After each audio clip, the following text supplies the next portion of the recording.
उसके बाद रात के समय यहाँ पर काफ़ी तेज़ बारिश आती है और तभी डोंग के अपार्टमेंट की दीवारों पर और ज़मीन पर काफ़ी सारी दरारें आने लगती हैं। फिर इसके बाद अगले दिन मैसू जब नीचे आता है, तो तब उसे अपार्टमेंट के में दूर का शीशा चटका हुआ दिखाई देता है। और अब जैसे ही मैसू उसे छूता है, तो वो शीशा तुरंत ही टूट जाता है। तभी डोंग और अपार्टमेंट के कुछ लोग भी यहाँ पर आ जाते हैं और वो लोग सोचते हैं कि मैसू ने ये शीशा तोड़ा है, इसीलिए ये लोग मैसू से शीशे को सही करने के लिए बोलते हैं। अब इसके बाद डोंगवन को भी ज़मीन पर आई हुई दरारें दिखाई देती हैं और ये देखकर डोंग तुरंत ही अपार्टमेंट के सभी लोगों को इकट्ठा करता है और उन्हें भी अपार्टमेंट के एक तरफ झुका होने के बारे में बताता है और कहता है कि इस चीज़ को चेक करने के लिए तुम सभी लोग अपने घर की विंडो को देखना, वो ज़रूर अटक कर खुल रही होंगी और ये चीज़ बिल्डिंग के टेढ़ा होने की वजह से हो रही होगी। लेकिन यहाँ पर कोई भी डोंग की बात को सही से नहीं सुनता और यहाँ पर एक आदमी कहता है कि मुझे तो नीचे के फ्लोर यानी कि मैसू के फ्लोर से स्मोक की बदबू आती है, इसीलिए मैं अपनी खिड़कियों को बंद ही रखता हूँ। लेकिन अब तभी मैसू कहता है कि मेरे घर में कोई भी स्मोक नहीं करता यहाँ पर। अब सभी लोग मैसू से ही लड़ने लगते हैं।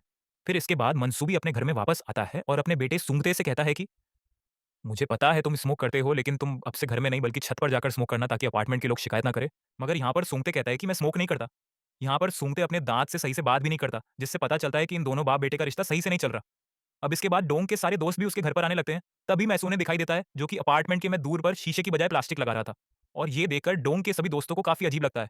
यहाँ पर मैसू भी डोंग के उसके दोस्तों के सामने ही अपार्टमेंट की दरारों के बारे में बताने लगता है। लेकिन यहाँ पर डोंगवन उसकी बातों को सही से नहीं सुनता और अपने दोस्तों को लेकर घर में आ जाता है।